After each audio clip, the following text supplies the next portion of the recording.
The Lynch Black Body is different from Black lynch victims.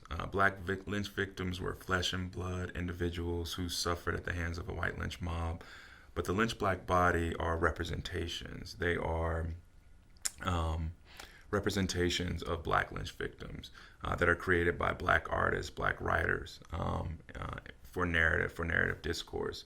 And so in my book, Beyond the Rope, I try to tell the story of how African American writers, African American people have used the Lynch Black Body to make sense of their experience of lynching. And so I try to talk about how over time African Americans have used and deployed the Lynch Black Body in a variety of ways. And so I try to tell that story in the book.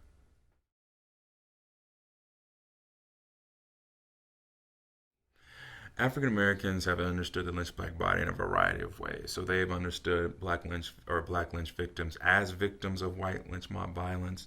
And so in those kinds of narratives, they emphasize how African Americans were helpless or hapless victims of white violence.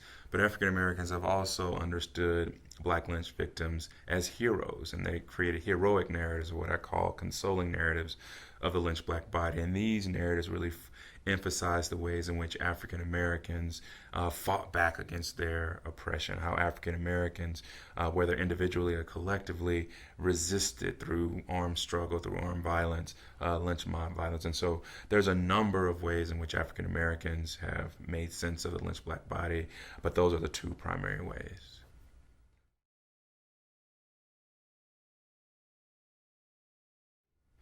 Absolutely. This is probably the question that I get the most. And the reason why I took on the project, because I was convinced that in many ways, Americans only conceive of Black Americans, white Americans, as well as scholars only conceive of Black lynch victims as victims of lynching.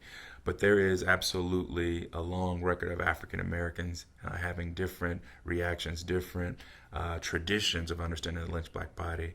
And so one of the things I wanted to highlight with the book is that the Lynch Black Body as victim is not timeless. There have been many other ways in which African American lynch victims have been understood. The other part of it is I really wanted to emphasize in the book that part of the thing that African Americans were trying to accomplish in conceiving of, let's say, the Lynch Black Body as heroic was they were trying to overcome the trauma of lynching, the suffering, the pain that lynching inflicted on Black people. And so conceiving of lynch victims in ways that were heroic or empowering was a way to overcome the violence, the oppression, the suffering that lynching wrought on Black lives.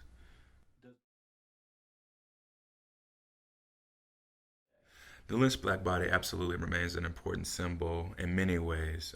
And you know, lynching as a historical practice occurred over about 60 years, 60 to 70 years, and we are only about 30 years or 40 years since that practice has ended. And so it's definitely still a viable, potent symbol. And we see it in a variety of ways. Even if we look at the Black Lives Matter movement, many of those activists argued that the police killings of African Americans are modern day lynchings. And so I think it's an example of how Black Americans today are reappropriating the image of lynching, the symbol of lynching, for contemporary political purposes. And so, absolutely, the Lynch Black Body remains a potent symbol, and it probably will remain a potent symbol for many years to come.